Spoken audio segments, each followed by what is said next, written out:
Call the August 12th County Commission meeting to order. All those capable, please pledge allegiance.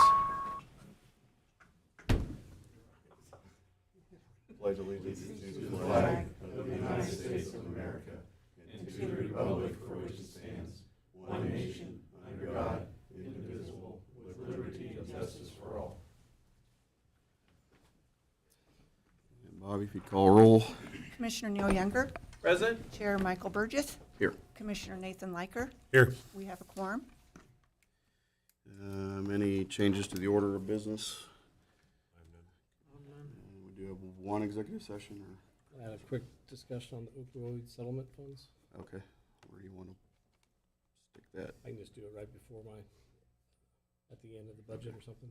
So we'll add one item there right after budget before county administrator report, 10 and 11 for an opioid settlement update.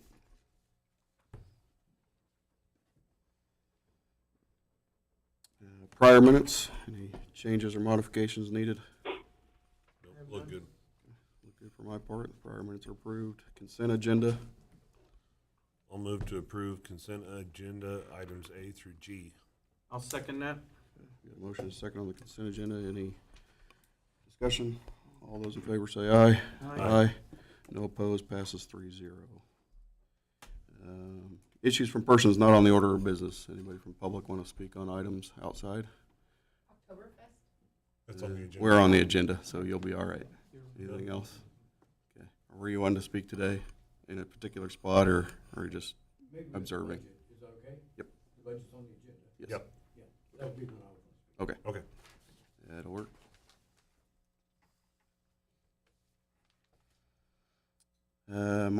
Monthly financial report. Discussion or comments? No comments.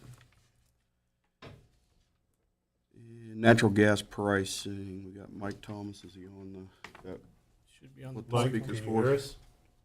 I can. Good morning. Good morning. morning. You're up.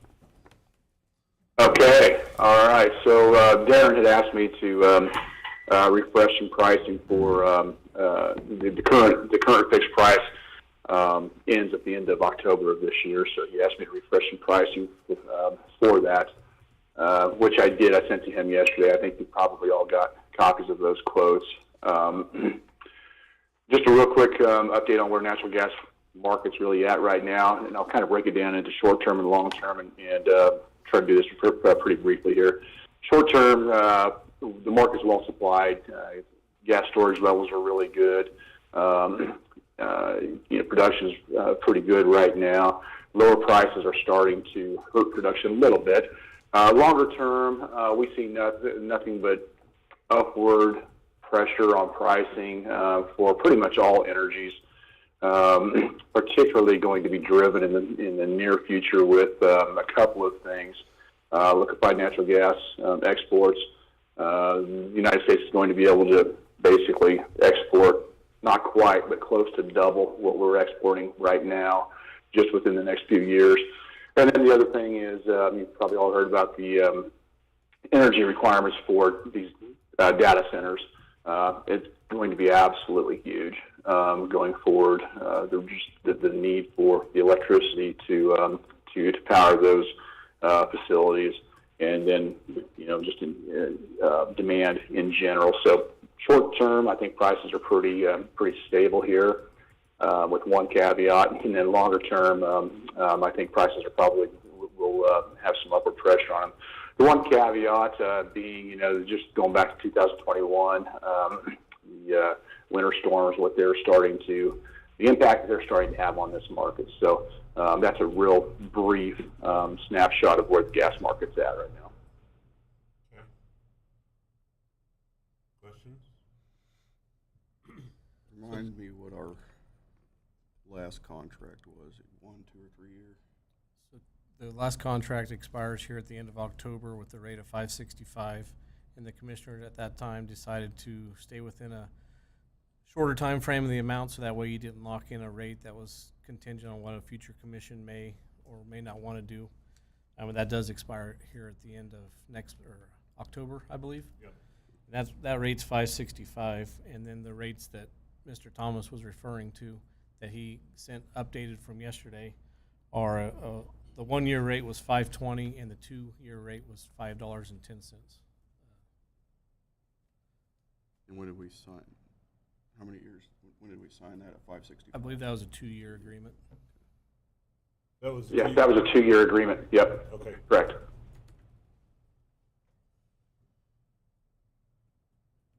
What do you see, and you were mentioned about power plants, what do you see right now? Do you see a lot of those coming up, being built, or is that past where? Yeah, that's a really good question. It kind of fits into the longer term view. I'm sure you've heard of, I believe it was Meta and maybe can't remember which other, if it was Facebook or who it was that's contracted with Constellation Energy to reopen 3 Mile Island. They're going to. They entered into a 20-year contract for nuclear energy, just to provide electricity for those 2 different companies. Then we just heard just this last week up in Cheyenne, Wyoming, there's a data center going in up there that is going to consume the equivalent, and this is right out of the gate, equivalent to every single household in the state of Wyoming. And they say when it gets up to full speed, it'll require twice the amount of every residential home in Wyoming. So just getting back to your a little more direct answer to your question, we're gonna see everything, and quite frankly, I think it's going to take every form of energy to be able to sustain the growing demand. Everything from wind and solar to natural gas, coal, and nuclear.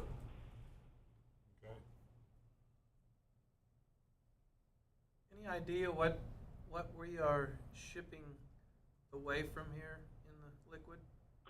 Yeah, so right now, okay, so I'll put this in context for you. So right now, the United States produces about 100 to 105 billion cubic feet per day. That's the daily production capacity.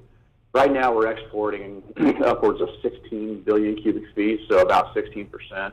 And then with infrastructure that's already being built, already approved and being built, that's going to go up to 24 to 25 within the next couple of years. And then there's another 4 or 5 billion cubic feet a day that will come on within the next couple of years after that. So you're honestly looking at, as much as 30% of our daily production having the capacity or the ability to go to Asia and Europe primarily. Okay, thank you. Sure. Mike, does this natural gas follow seasonality like other markets? A little bit, but it's heavily dependent upon what the weather has been doing and what it's forecasted to do. And I know that's a really broad answer, but I'll put that into context for you. Like for instance, you go back to 2022, we had just come off of cold winters, not only here in the United States but also abroad. So the demand for liquefied natural gas was very high as well. And we had, 2022, we had gas prices sustained for pretty much the entire year from $8 up to upwards of $10 per MMBTU. Then you go to the next 2 years, and we had back-to-back warm winters, and which is resulting in the low prices that we're seeing right now. Seasonality, it's real hard to say because we've often been able to buy gas literally in January for the next year as cheap as any other month of the year just because there was no early winter. So you look at this year, we're having a pretty mild summer, and we've been able to replenish storage levels at a pretty good clip here. So I think that right now is a pretty good time to buy it. However, we could get to January 1st, and if we don't have an early winter show up, prices could be even lower. So, based on this what is, I guess, I don't know what the price is. What's the current market price for per unit? Because we're looking at 565 to go to lower, 535, 550, lock that in for long term. But what's the current price? What are we essentially saving by doing a contract? Did you hear that, Mike? I think I did. I can give you a quick comparison. I know Midwest Energy right now is just shy of $5 for gas this summer. So I had that up here. I think right now, so for July deliveries, Midwest Energy was $4.93. Last winter, they were anywhere between 561 and 660-ish. Actually, 680 in February. So that's kind of gives you kind of a benchmark for you. When you're looking at a NYMEX futures chart right now, looking at a January chart, we've made some new lows here just recently, but we are at, looking at a one-year chart right now, we're at the lowest levels we've seen since December of 24.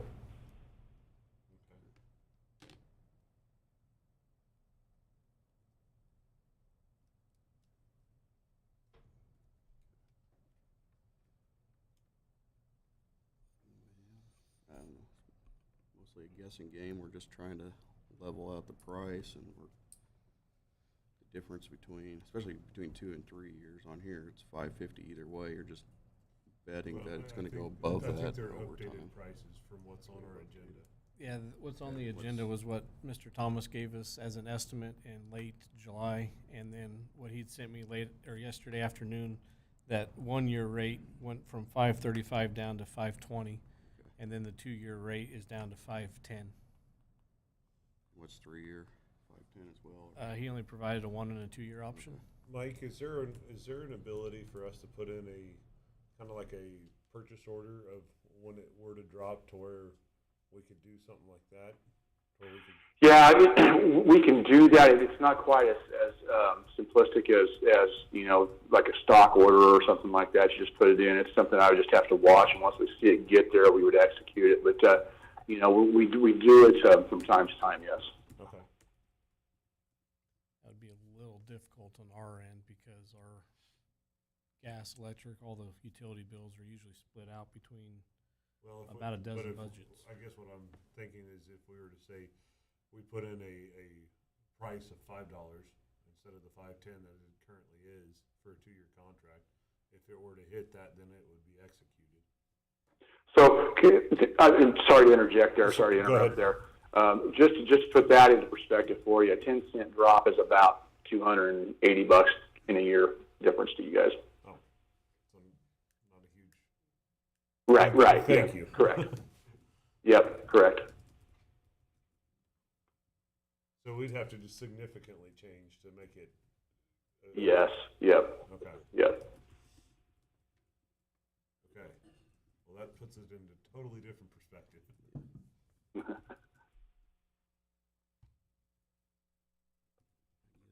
it's just kind of a guessing game. I guess my reaction, I guess at this point, is just to do it. I guess prefer a shorter term, just do a 1 year at this point and relook at it again. But saving over 2 years makes sense too. So I don't really have a hard feeling one way or the other. But I guess. How do you feel? You're more into gas than I've ever been. So. I can see it, like Mr. Tom said, that I'm kind of leaning towards the 3 because things are going to change, and he knows that, and I kind of have that same feeling, and it's a gamble you take. But I'd be up for a 3. I'll take the middle of the road and say 2. That's fine too. And then that way it gives us flexibility because I know we have a commissioner term coming up within that time frame. Absolutely. But I'd be on board with a 2 at today's pricing. The 510, basically. Yeah. Whatever he's. Do we need the motion on the price, or is that going to be set once we? As long as the price is still good at 510 for what he supplied. Mike, is the price good at 510, or has it gone down since we started talking? So the market hasn't moved a lot this morning. We've got a storage report coming out Thursday. So I think that the 510 is probably safe right now. Maybe a penny or two less, but I think it's safe right now. Well, we just need the information for if we make a motion on it today. So. So what you can do is you can say do it at 510 or better. Got it. That work? Okay.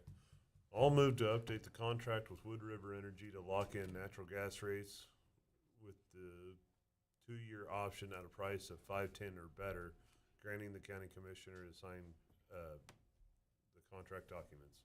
I'll second that. There's motion ahead. is second. Any adjustments? It needs to be the administrator, not the commissioner, right?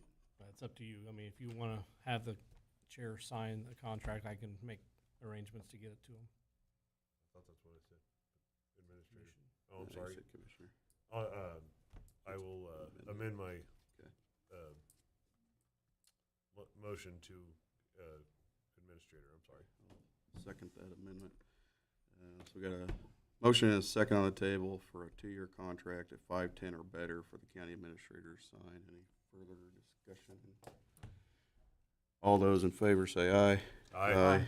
No opposed. Passes 3-0. Okay.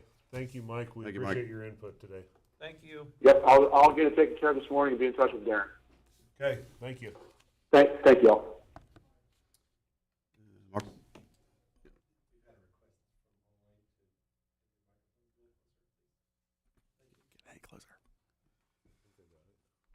Oktoberfest municipal waste fees, Emily Knowles.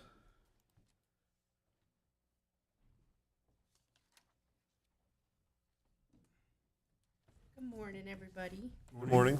I'm Emily Knowles with Oktoberfest, and I just wanted to come and discuss Oktoberfest. You guys normally waive the dump fees for us. We have a sponsor that's going to sponsor 2 roll-offs again this year, and so we just ask if you would waive the dump fees for us. And Oktoberfest is September 26th and 27th, so a little over a month away. And then we also would like to invite one of you guys to be a part of our opening ceremony, like we always do. Okay.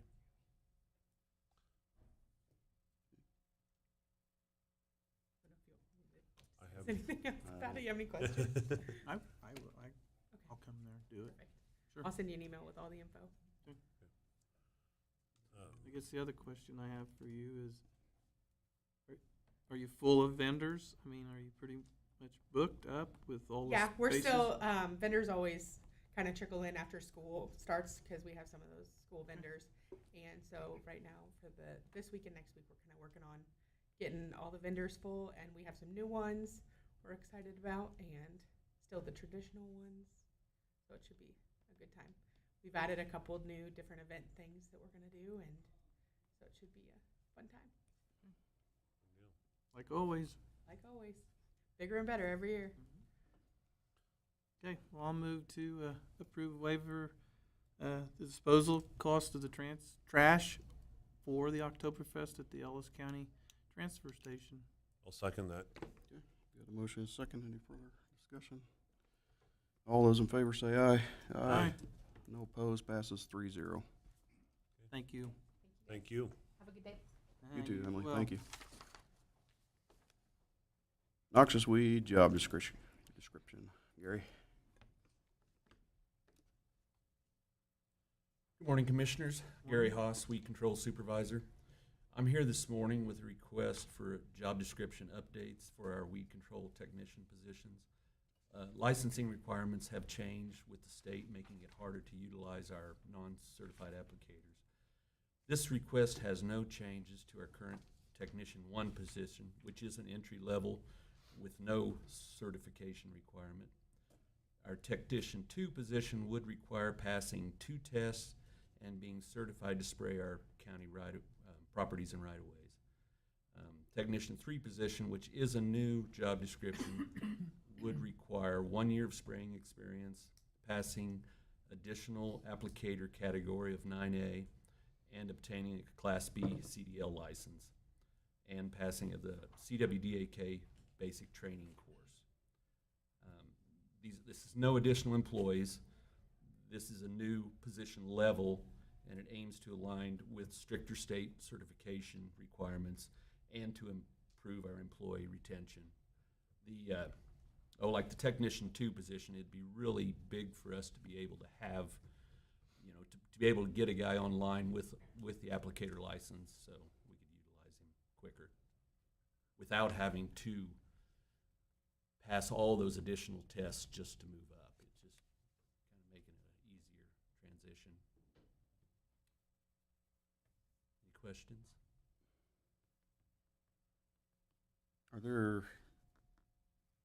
How do other counties structure? Do other counties have like a structure, a level 1, 2, and 3 for weed techs, or? Yeah, at least usually 1 or 2. I mean, most of the weed departments don't have the mowing and the other duties that we have, and so they maybe only have, and like even us here 2 years ago, it was myself and 1 applicator, and I was able, usually that applicator was certified, but right now with it being the entry level, and we haven't retained them long enough to get the licensing, and the testing is difficult, and so it took several tries. But yeah, most weed departments do like to have their, especially now with the changes to the licensing, and it's really hard to use an uncertified applicator. And But there isn't, when we go to hiring an applicator, there isn't just people out there that already have this licensing under their belt. So we're kind of starting from that point. this is probably a guess on your part, but we do kind of have turnover in weed techs, and there's probably reasons for that. One, it's probably not the most attractive job, but allowing some levels where they can step up and kind of over the years, do you feel like we would have been able to retain some people? Would some of our employees been able to reach Weed Tech 3 at that point, and maybe have been around longer? Before it was, you had to do all those things to be a Weed Tech 2, and there was no in between. Okay. At least now it's kind of like a stepping stone where they are going to get some compensation for moving to that next level. Plus that level, just getting to that level, yes, I do want them to move up to Spray Tech 3 and have a CDL, because that's been another problem. For the last several months, I've been the only one in the department that had a CDL, and we have 2 trucks, that we do use that are CDL required trucks.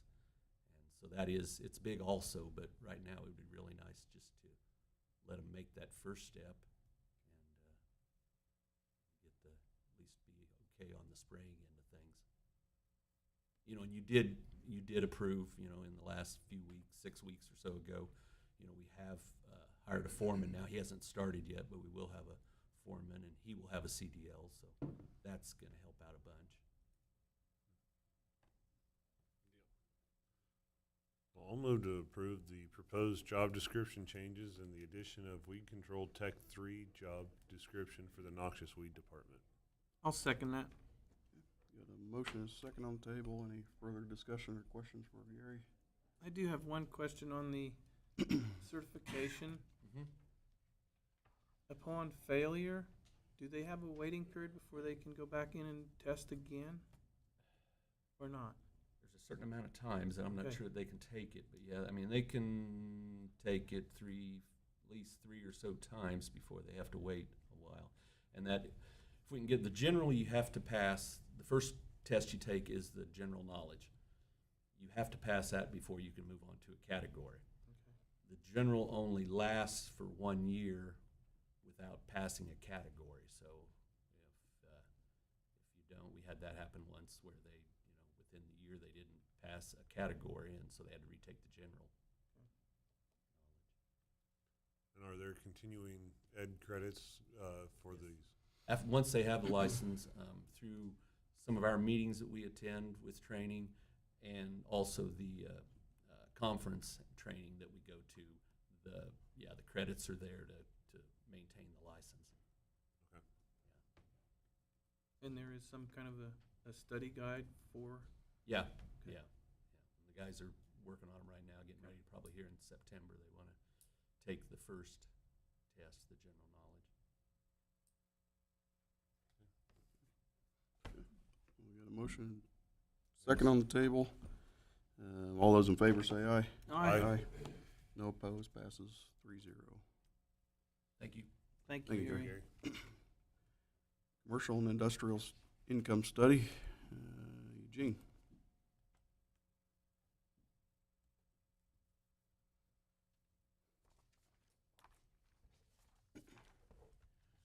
Morning, Commissioners. Morning. Eugene Rupp, Ellis County Appraiser. Morning. I'm here about today is getting a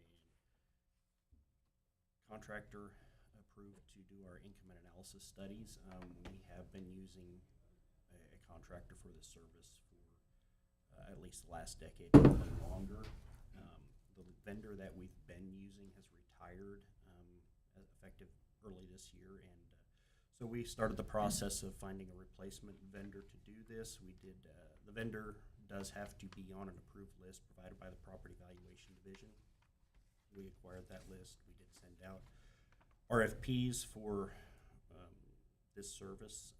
We did receive 2 back. The one came in at $105,000 per year for 2 years, which is exceeding my budget by a whole lot. The second one did come in at $21,000 per year. The intent behind this one is to do 1-year contract and then evaluate next year and see if we need to do it a second year.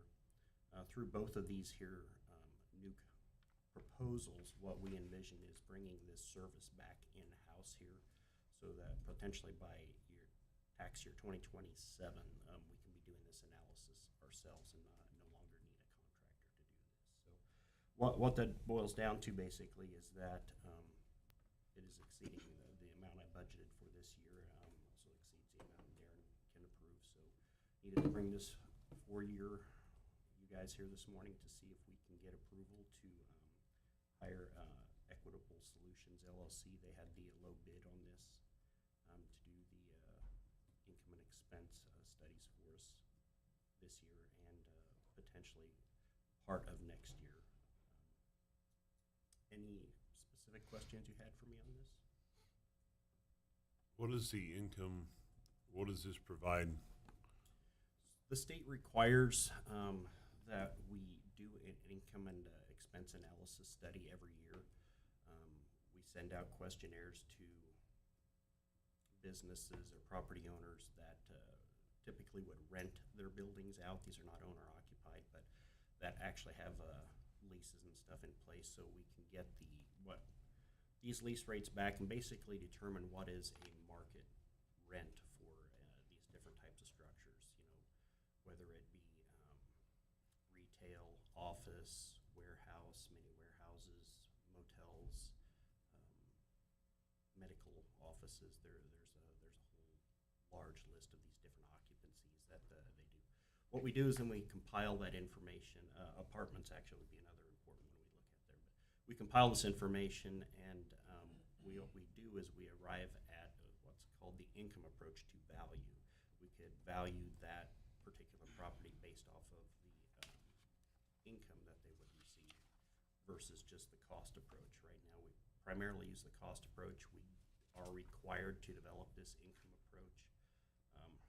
Currently, we don't get a lot of income back, but through this proposal here, we're looking at kind of a complete revamp of our system, training of our employees to work this here to where we can get more credible results on the income approach. It'll give us another approach to value to look at when we're trying to determine what is that market value of a commercial property. And this will help everyone for getting a more accurate read of what the valuation of their property is. Right. It's just another tool in our tool belt. We are required to, like I said, we are required statutorily to do this annually every year. But I believe we can do it better, and by doing it better, it gives us another avenue to use when valuing these properties. We already do the cost approach value by kind of getting our income values a little more robust. It gives us another avenue to look at to make sure we are truly choosing the best value that represents market for these commercial properties. Okay. So the current contract, we must have done it for $12,000 for this year. Correct. And but that person's retiring, so. Correct. So what happened is we budget $12,000 for this service annually. typically this gets paid within the same year the service is done. The contractor, for whatever reason, did not get our bill for 24 to us until after we had already rolled into the 25 billing cycle. So I had to pay the 25 or the 24 bill out of my 25 budget, which reduced that amount down, remaining amount down to 5,500. So because of that reduced amount of my budget this year, I need to pull that other 15,500 out of the capital to cover that, and then we have increased our line item for that into 2026. Ideally, in 26 we're not going to use that, but that's worst case scenario. So we figured we best change that to be prepared, and then ideally going forward in 2027. I have visited with this contractor. We both feel that by 2027 we should be able to fully take this on ourselves here, and then that line item should come out of my budget completely. So with that amount of money, what kind of hours are we getting out of this consultant? So he is going to basically do a complete review of our entire system. Oh, He is okay. going to basically, we will provide him a login to where he can actually log into our software.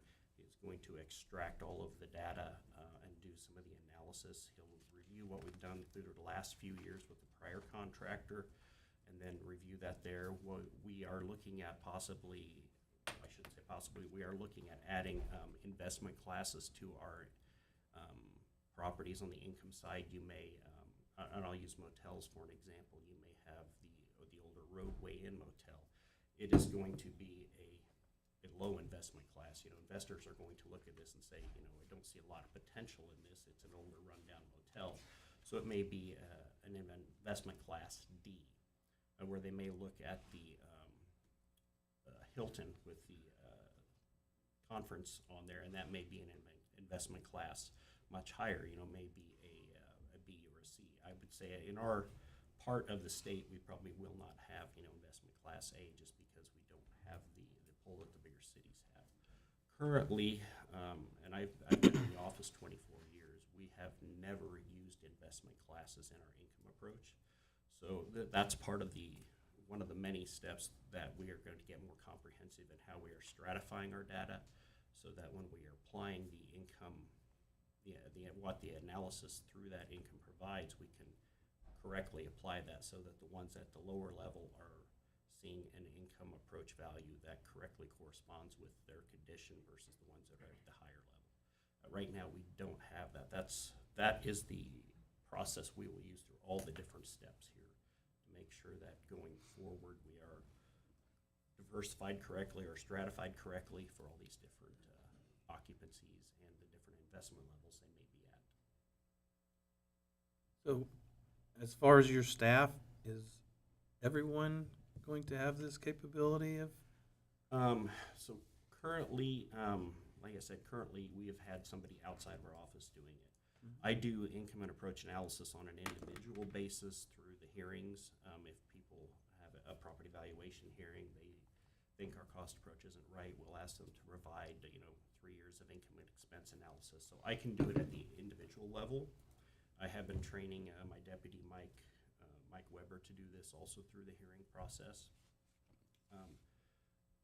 We do have an individual in our office who is just getting his RMA this year. Should be later this fall that he actually receives that. That's the Registered Mass Appraiser designation. He is the next one in line to be learning this process.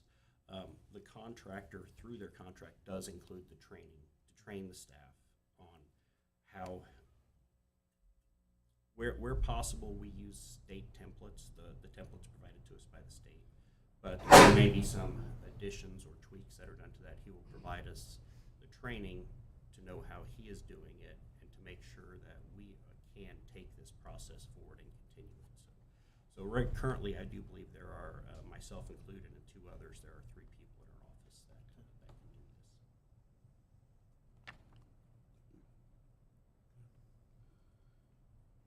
So is this contract effective immediately then?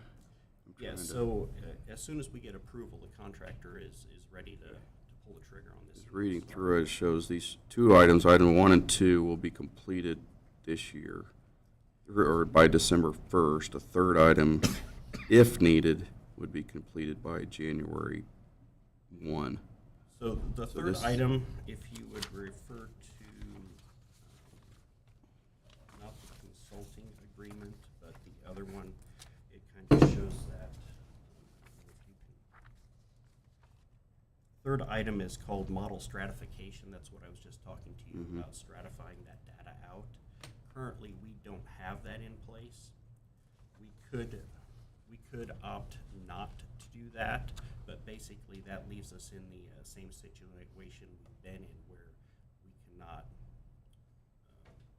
truly apply the income approach in the manner in which it should be applied. We can do it at that individual level, but to apply it across the whole spectrum of occupancies, we are not stratified correctly to do that.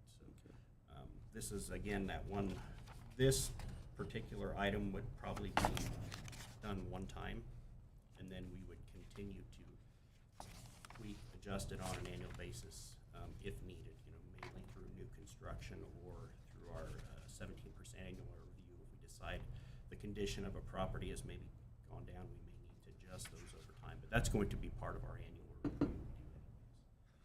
But that particular item 3 at $55,000, I do not foresee that needing to be done again in next year.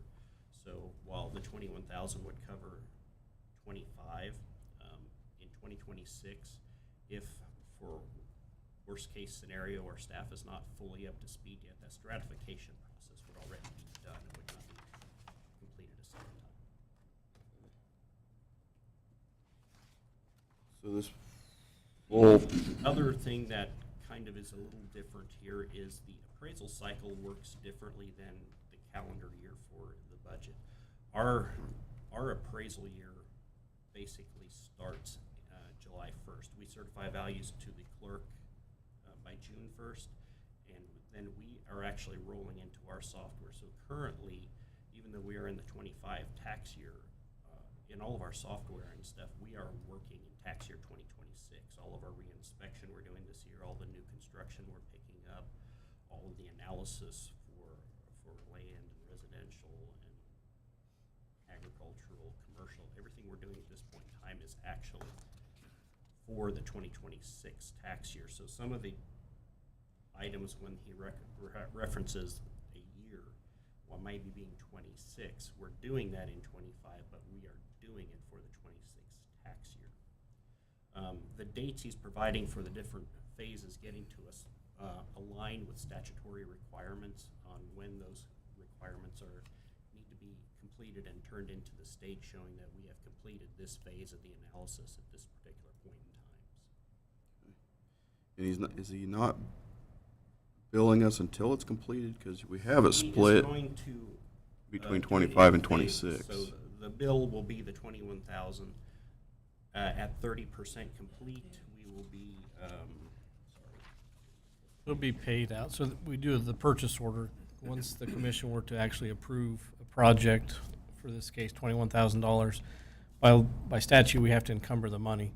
So we'll encumber the money based between his general fund operating fund and then the capital fund. And then as he proceeds through the project, it'll get paid out over the 2 budget years.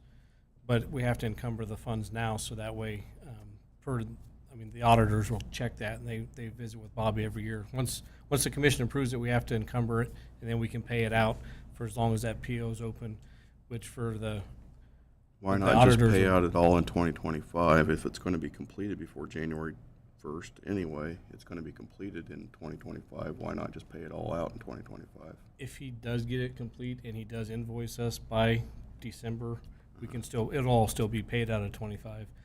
But for the actual audit purpose, the date that it will be locked into would be August 12th. So it'll all come out of the general fund budget this year, but the capital is a non-budgeted fund, so it doesn't impact the budget for those final. That's why it's split between the two also. We'd pay it out of the general fund first to get that cleared up, but just say he runs into a delay and doesn't get done until December of '26, it would still get charged, it still gets charged to 2025.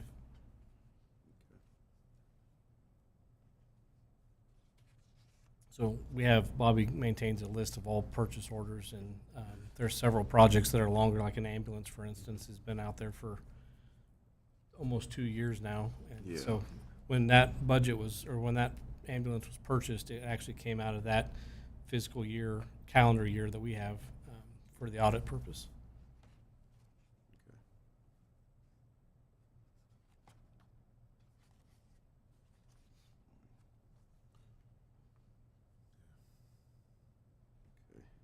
So then we're renewing, so this contract's for the remainder of this year, but we may have to sign a contract for next year to Possibly, yes. go through, but we've budgeted for that based on, We have past- budgeted in the 26 year, yeah, basically as a contingency in case we need to service the second year, whether it be through training, what we find through the analysis of our current data. We didn't want to basically get caught with our pants down next year. So that is included in next year's budget. What we're actually here about today is what's going to happen in 25. And again, it can get confusing because our tax year cycle runs July, or June 1st through the end of that cycle again. Every June 1st, we certify the clerk and roll into the new year. So that's where, and again, the statutory deadlines require that different phases are done at different points in time, which is why you see that kind of broken out, that you'll pay at 30% to getting those things done. They're statutorily required by this first phase, and then phase 2, we will have those things met, all meeting those statutory requirements. But Darren is correct that even though it will be billed in 3 phases, the bill and the PO is so that it's paid out of the same year.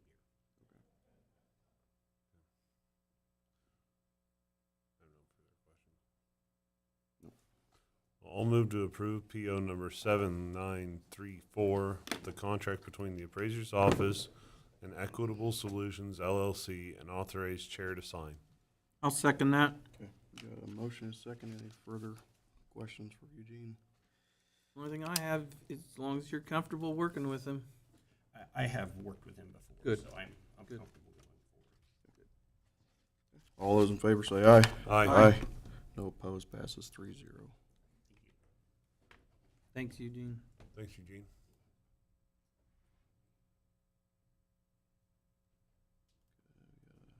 Uh, 2026 fourth draft, Ellis County budgets. Let Darren review first, and then anybody from the public I'll call at that point. So you want to do a quick review of where we're at and what decisions we got to make yet? Morning, Darren Myers, County Administrator. As the chair stated, the next round of the budget is here.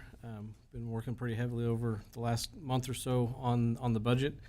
And I'll apologize because I'll have to look back and forth to the screen since we're running it off a separate computer. But as you can see now, the current draft of where we're sitting at the budget has revenues at just over $31.1 million and expenses of just about $34.7 million, which is the estimated mill levy rate as that final calculation to be 37.833, which that does include the 1 mill levy for the concerns that the commission has in regards to interest rates decreasing, the oil and gas depletion decreasing, as well as many other factors that the commission is well aware of. Commissioner Leichert stated about the potential loss of some federal and state grant funds that are coming up as well, so we can discuss that here in a bit. Like I said, 37.833, that does include that 1 mil increase. Moving over to the fire district side, has a slight increase from 4.007 to 4.145 mils, and mainly that rate was slightly increasing due to 2 factors: the insurance from K-Camp increase that we got of 15%, and then the SaaS fees that we'll start having to pay for the dispatch center upgrades from moving all that stuff from the cloud-based or to a cloud-based system, so to speak. And then the Solid Waste Enterprise Fund, which is what people usually refer to as the landfill.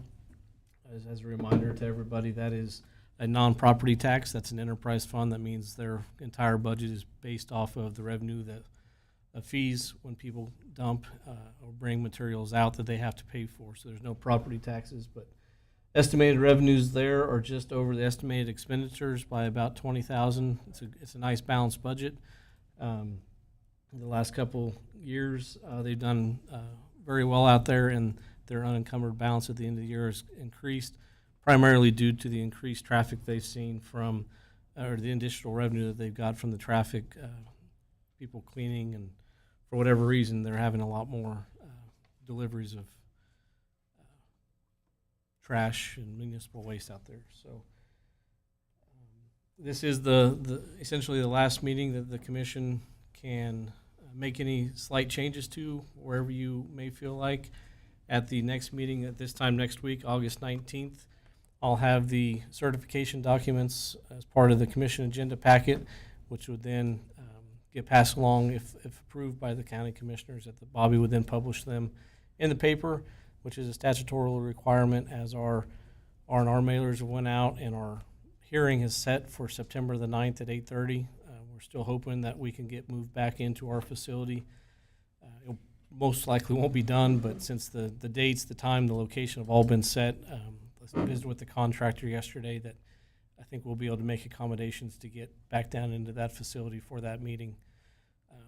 But that would then finalize the budget process. So any changes today we can get in, I'll make within the next 24 hours, and then have everything on the agenda for next week for authorization to publish. Any questions on the process, or is there anything you want me to scroll on the screen to discuss a little bit more to look at?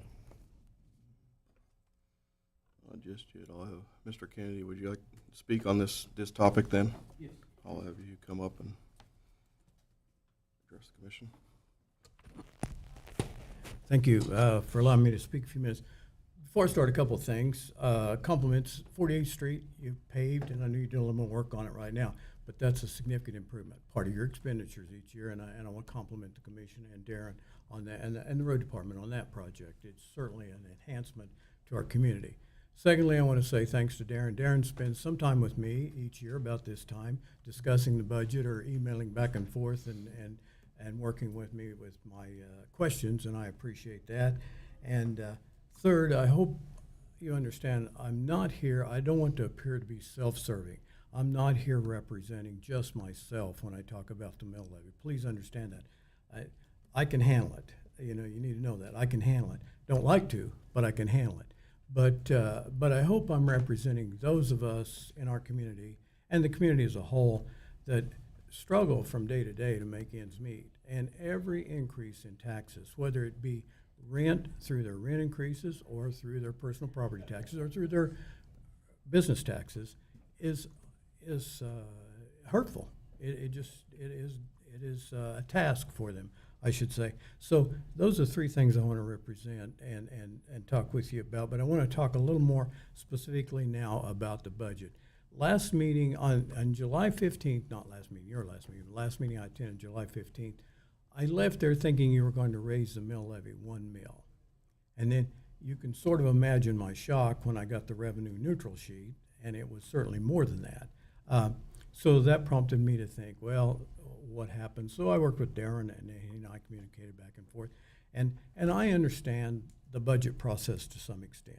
You know, you got the expenditure side, and you got the revenue side, and you got more revenue than just ad valorem tax. But I'm talking about the 25 taxes, which is your FY26 budget now. And I'm not going to take time, nor is it my job to review your budget and say, this is where you can make reductions, this is where you need enhance. You've done a great job of that. You guys have spent a lot of time on that. Darren does a good job. But my job is to talk to you about being as efficient as possible and saving the mill levy wherever possible. And so when I received the revenue neutral sheet, your mill levy increase is significantly higher than everybody else's in the county. except for the Cottonwood Extension District, and that's de minimis amount, and then when they raise it a penny, it seems to impact the percentage significantly. So, but then, since then, you've adjusted it down to some extent based on actually discussions about the budget. So right now, you're at about 20.3 million ad valorem tax that you're going to take in, about that. And I'm using round figures here because I've got the details, but to get into that it'll get confusing for me, not for you. But last year we were at 19.3 million ad valorem tax receipts. So you're about $1 million higher based on your current budget proposal, your FY26 budget proposal, about $1 million higher. But that constitutes about a 1.88 mill levy, or 1.8 mill levy. And I am hopeful, and was hopeful, that you could stay at 1 mill increase over. And when I left the July 15 meeting, I thought we were talking about 1 mill increase over revenue neutral. But basically, I'm suggesting that a 1 mill increase over FY25 or the 24 tax levy would be somewhat doable. And to do that, if you raised it 1 mill only, not 1.83 or whatever it is, but 1 mill, you could do that by cutting $450,000 roughly out of your budget. So instead of increasing the budget from 19.3 to 23, you would increase your ad valorem tax portion of the revenue from 19.3 to about 20 million, and that would be 1 mill. That would be 1 mill on our taxes. That would also put you in line with the other taxing entities. It would be about let's see, I figured that'd be about a 3.1% increase in the mill levy, 3.1% increase, and compared to where you're at right now, which is about 5.4% increase. So I'm just encouraging you to think about it, and I know I understand you've spent a lot of time with this, you've got your budget laid out, you've got a lot of detail in it, and you've worked diligently at it, and I'm not criticizing what you've done, I understand, but I'm just asking you to consider, is there somewhere you could save the $450,000 and only raise the mill levy 1 over what it was last year, and that would then in turn put you more in line with the other taxing entities in the community, and that would put your mill levy at 36.995, I believe. So that's what I'm asking you to consider, and I understand if you can't make it work, certainly I understand that. But again, I want to finalize by saying I'm really here, hopefully you understand, representing people in our community that are on there. A lot of our wages in the community did not go up 3.1%. They certainly didn't go up 5.5% this year. And so people are having to make ends meet, and taxes are a big burden to everyone, and certainly if you can help out a little, it would be appreciated. So with that, I'd answer any questions you might have. I appreciate the comments. Yeah, thanks for speaking. I don't have any questions or anything further, but I appreciate you being able to come up and speak to us. Thank you. Thank you. Anybody else from the audience want to speak on budget topics before we conclude our thoughts?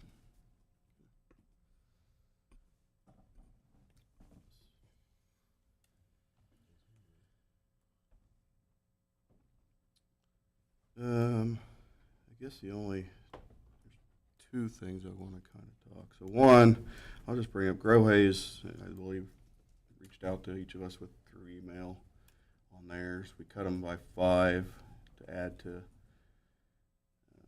Historical Society last week, and as I kind of thought about it over the week on this thing, I hate the outside agencies where it looks like we're pitting one against the other and what's one doing versus the other, when in reality their requests are individual to each request, without consideration to the others. So their request is 165. We essentially approved that through our budget. And I feel like that's a standalone request, and if we can fit that in, I think it should be 165. Keep Historical Society at 115. Their request is at 140. We had, if we can put in 115 based on their request, standalone request, then we leave it at 115 as we decided last week. But I don't like the idea of essentially pitting one agency against the other when those are standalone requests. My other argument to go ahead and put it at 165 is I think by this time next week, as Darren said, he's going to go through in the next 24 hours. We're probably going to see some additional savings in our wages and benefits and other things as we figure out, finalize, how many employees we have and how many benefits we're offering and all that. I think we're going to actually see a little bit of a reduction. So I think with that little bit of savings within the budget, it won't, adding the 5,000 back to Grow Hayes won't actually impact anything as far as changing the levy or anything. So that would be my request on that.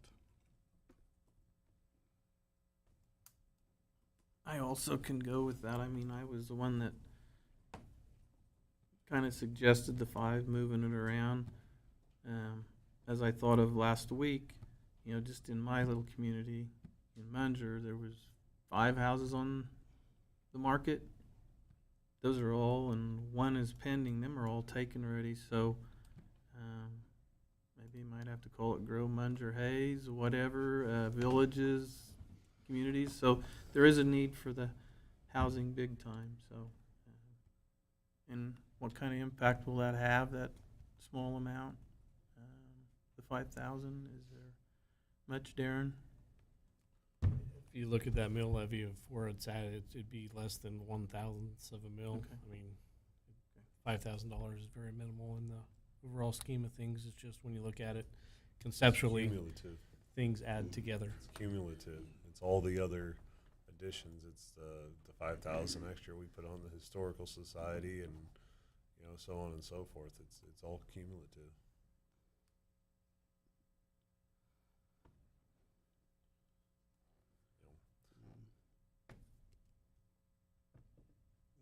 I'd like to respond, I guess, a little bit to Mr. Kennedy on some of the thoughts he had, and I can appreciate that. Him and Mr. Schmeidler came up at one point in time during the June process, and they both spoke, and they spoke to a lot of information that is pertinent to us and how we do it.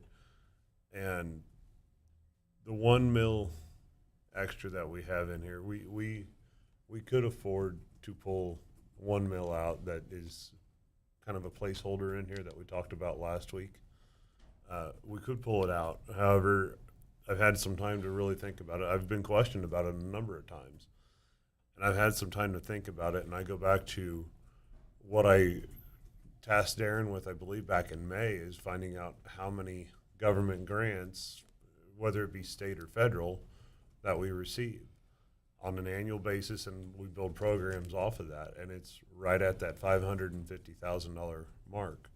So while we put that mill in, this extra mill as a placeholder for other things, if any of those grants get pulled, which there's talk of, it provides us as a county the opportunity to decide how those programs are impacted or changed rather than an abrupt stop.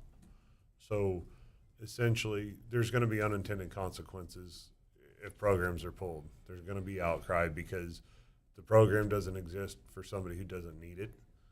There's always a need. There's always abuse, but there's always a need. So it at least allows us the flexibility to be able to have a soft landing on when we have federal grants or state grants pulled, because it's all pulling out of the same money. I mean, the county, the city, the school board, we're all taking out of the same cookie jar. So hopefully at some point in time we can get that figured out and figure out how to be a little bit more respectful with what we all do, all the entities that do it. I'll kind of add on to that, because that's very much in line with my thoughts, and I'll try to address Mr. Kennedy, and hopefully I address this well for not just you, but the public in general. At this point, I'm good with the budget, and with the 1 mil over what we need for our budget, because again, as Nathan pointed out, we could pull that out and we could manage our budget and then just be truly just 1 mil over, as Mr. Kennedy said.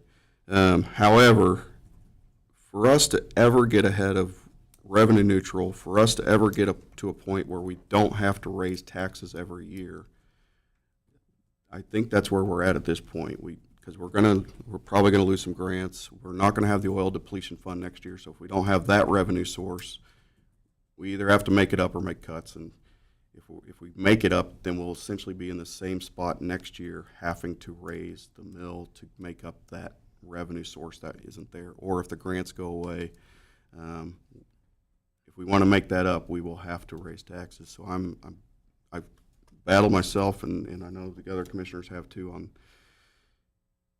can we get ahead to a point where next year we're sitting here and we're not, hopefully back over there, not just directly right here, but where we're not, where we can truly say we can get through a year without having to raise our taxes, or maybe, and I can't guarantee anything, but can we hit that revenue neutral and manage our budget? And I truly believe the only way to get ahead of that is to actually take a step ahead of it and give yourself that 1 year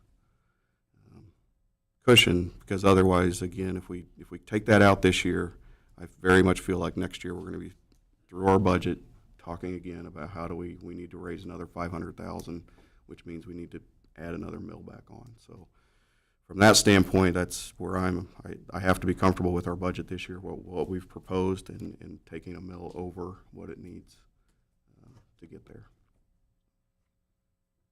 I think there's just a lot of uncertainty coming down. There's a lot of, we don't know. And I'd like to, we've got a work session coming up, and this is pertinent here, the budget, but, maybe we can start looking at the other ideas on how to go forward, where we're not looking at the property tax so hard. I would like to see, maybe some conversations open up with all the entities to address it differently. And that's where this budget, again, we're talking about 26, but in a way, we're trying to prepare ourselves for 27 and 28. Yep. And in that conversation, we're also preparing ourselves for 2030, when the sales tax drops off and we have to make some decisions there. Again, I'm going to probably advocate already now, and I think ahead of time, if we truly want to get our property taxes down, we have to really lean on that sales tax later on again. Because if without that sales tax right now, our property taxes would be even higher. So that's where our budget process is now. We're doing 1 year budgets, but we do have to keep our eye on 27, 28, and then 2030 when it comes to the sales tax again, if we want to figure out how we're going to keep our property taxes lower. Yeah, Mr. Chair, I'm glad you brought that up, that we start talking about the sales tax. I mean, it's better to be proactive in that than wait until the last minute. I didn't get in on, I got in on part of that first time of the tax, but yeah, I'm glad you brought that up. So we do need to keep talking about that. So like you say, if not, it would really impact this budget if we wouldn't have that. You want to say how much that would, if we didn't have the sales tax, it would be what, another? If the sales tax would go away and we would not collect either the health tax or the sales tax, that'd be about estimated for 26, about 3.2 million, which is about just over a $6 million increase that we would have to do. So as Mr. Kennedy said, we have about 20.3 million in revenue now from different revenue sources. That is roughly a 15% increase just if you were to assume that you would not be able to offset that revenue with any other type of revenue than property tax. That would be a 15% increase alone for the county portion.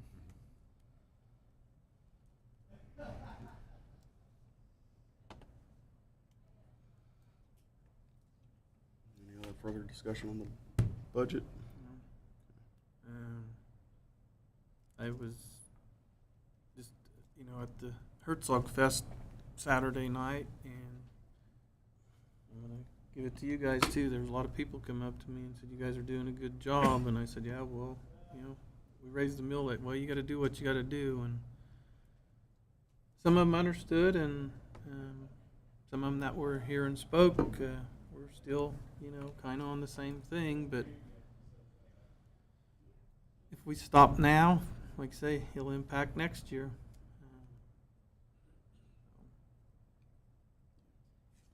For clarification then, the commission discussed Grow Hayes and the Historical Society.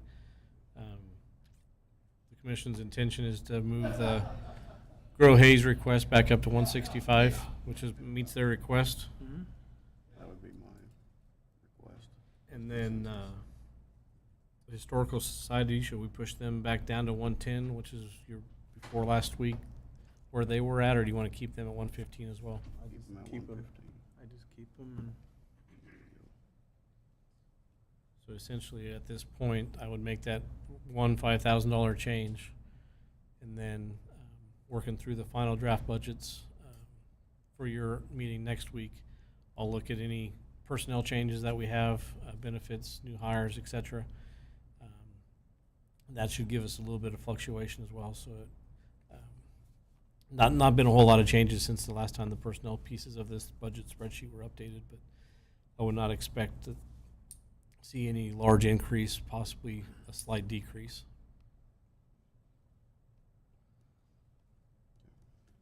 Thank you. Moving on, then the amended item, so the opioid settlement. Yes, so as the commission knows, several years ago, there was a large settlement that the commission opted into to receive settlement funds from a lawsuit impacting, I believe, about 4 different pharmaceutical companies like McKesson and Johnson & Johnson and such. And we receive, I wouldn't say regular payments, but we received several payments over the last couple of years into that. As that lawsuit has progressed, there's been more settlements that have came about with more pharmaceutical companies. And I can't remember this most recent one. I think it's on the first page there, Mr. Jeter. Bill Jeter, County Councilors, Purdue and Sackler family. Okay. So those are the 2 newest ones. The interesting piece is their deadline for us to bring this to the commission, get it approved, and respond back is not till September 30th. But every time they would send links out, they're all stating it's very timely, you have to do it, and then they expire your links to opt in and sign the documents. So in visiting with Mr. Jeter last week, we anticipated the commission would be okay, and we signed those forms, and we thought we'd just bring it just for a full transparency to the public that we did sign those forms last week. And then if there is intended that there is going to be more, we would just ask that the commission, since they are timely and they want them to be within 24 to 48 hours to get those documents, have myself and Bill Jeter review them. They're usually about the same exact verbiage, it's just the titles of who they're settling with change, that we would just ask for permission to allow us to sign them, and then we would bring them back at a future agenda item for the commission to review and be informed of. I'm good with that. Yeah. Good thing is it's money coming in. It doesn't impact our general fund, but we do keep that in a separate fund, and those funds are only utilized by law. Certain things that we can use them on for training and different programs specific to opioid abuse, drug addiction, and things like that. So if the commissioner remembers, whenever a request of those funds are made, the sheriff, myself, and the court administrator review them to ensure that they meet the statute, and then we bring them to the county commission for approval. Otherwise, the funds wouldn't. That's the process that we've used, and I think Mike Smith is the court administrator has explained that process. It seems like a majority of the state has followed that same process. If the commission is okay, we'd, like I said, just ask for Mr. Jeter and myself to review those and sign them in the future, and then we'll bring them to a future commission meeting if the time doesn't allow us to get it on the agenda first. Do you need a motion or a consensus? Consensus would be good. Okay, I'm good. I'm good with that. Thank you. Yep. Administrator report. Anything further? Continuing to make progress down at the admin building. If I do want to invite the commission, if you do want to go down and see the damage, the tear out, and what everybody's been doing down there over the last 7 days, I'm going to run down there after the meeting, and I'm more than willing to show and explain and kind of give you an in-person tour of the damage and the repairs that are getting made. We're hoping, as the progress is made, the electricians are down there today to rewire and blow out the conduits where the water got into, and then, if not late this week, early next week, the sheetrock will be delivered. And if you just imagine in your mind that whole entire basement, 2 foot down, everything, carpet, insulation, walls, sheetrock, everything was removed, desks. We've had a lot of crews, firefighters have been in there also the last couple of days now hauling. The 2 connexes are completely full.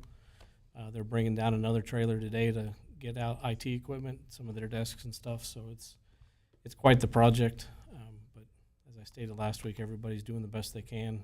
We have people relocated into the closets and in different buildings, and we got a lot of staff trying to help out. So thanks to all of them. And if the commission does want to meet me down there, I'll be going down there to take a quick look at it, and I can explain what the renovations, well, they're not really renovations, the repairs are really going to be looking like, and give you a timeline and some explanations. Since we're talking budget, and that sounds expensive, but so the public kind of knows, this is an insurance claim, so it's really no Yes. impact on us as far as So having to rebuild the county administration building and all those kind of things. And we may look for some cost savings because we have renovations that we may want to have done anyway. But overall, this is an insurance claim. Yes, I couldn't give you an estimate now because we're still trying to work on that. The 2 restrooms and the kitchen break room area is probably the most significant part because of all the tile and everything that was saturated with the water. Those are the big expenses, but we're looking at hundreds of thousands of dollars in repairs, cleaning, repairs, moving, etc. That is all filed by insurance, and not our insurance. I can't remember the actual insurance with the city of Hayes here, but we're working through that. We're working through the repairs. We're paying all the expenses up front out of our own budget or our capital funds, so that way, if this project lingers on, whenever we get that reimbursement, it'll go right back into that capital fund to reimburse those expenses. And then our K-Camp, our insurance, they sent out an adjuster last week, and then he looked at both of our facilities because 601 Main also had damage to it as well. And he has got all that documented as well. And to confirm that everything is classified as Category 3 water, which is the water that was pushed up into the basements, to ensure that all that was touched or impacted by that is being removed. So it's quite the process. We're going to try to get the building back into shape so we can get HR and IT back into their offices. And then Bobby's got some voter registration or voter classes coming up in the future that we need to get her set back up in that basement with all her voting poll pads, etc. And then as stated, hopefully they kind of cringed last night when we were meeting that the September 9th meeting is going to be pretty tight to have the commission chambers completed, but we talked about having that. Usually when you have your finished floor and they protect the floor, they put that thicker cardboard down. We may do something in that manner to at least have it so somewhat presentable to have the meeting back down there. There is a lot going on. To add to the chair, so the public does know, and I mean, what were the chances of water hitting a sewer manhole and forcing it back up? I mean, it's just an act. I had several calls from individuals. How did you guys flood upstream? Well, it happens. Murphy's Law. It least path of resistance, and it went up through the manhole. And not only did we have some influent water, we had a lot of pressure and a lot of damage. So this way, the public knows that because they couldn't understand how we flooded. So anyhow. Anything further? You're good? Neil, anything additional? Good. Any comments? No commission. I don't really have any comments either. Again, thank you, Mr. Kennedy, for coming and speaking to us on the budget. As I started talking clear back in April in that area, I knew this was going to be probably our budget of the 3 hardest that we had, and I think it has been. We've had to make some decisions that have made it hard, but again, when the public speaks to us, we want to listen, so I appreciate it. With that, we have executive session. I was going, county commission reports, you want to? Oh, yeah, you can go. That's what I was asking. Oh, I'm sorry, I thought we were still on the flooding. No. Anyhow, I did attend the National Guard, ceremony for a nice facility we're gonna have, and correct me if I'm wrong, Darren, was there, 127 or 125 people that are being stationed there to take care of the northwest part of, I believe so for yeah. reservists. I think Yes. 27 full-time and then about 100 National Guardsmen. And like I said, I did go to the Herzog Fest, and there was more good compliments what we're doing, fellow commissioners, than there was negative. So, and then I also did attend the Shinshin meeting last night, and they got their budget pretty much done too. So, and I also want to thank the city again for letting us use this.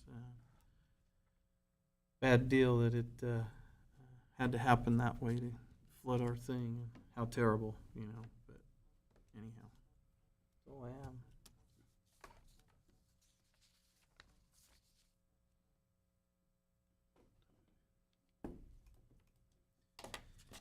Okay. I move to the Board of County Commissioners recess for an executive session for 20 minutes under the following exception to the Kansas Open Meeting Act pursuant to non-elected personnel matter exception. The subject to be discussed during the executive session is contract negotiations. Those attending, in addition to the three commissioners, are Mr. Bill Jeter and Mr. Darren Myers. And let's go 10:10 or 10:05. I'm sorry. You're 10-10. 10:10. Yes, I'm sorry. So it'll be 20 minutes. Second that. We got a motion is second to go to executive session. Any discussion? All those in favor say aye. Aye. No opposed. Passes 3-0.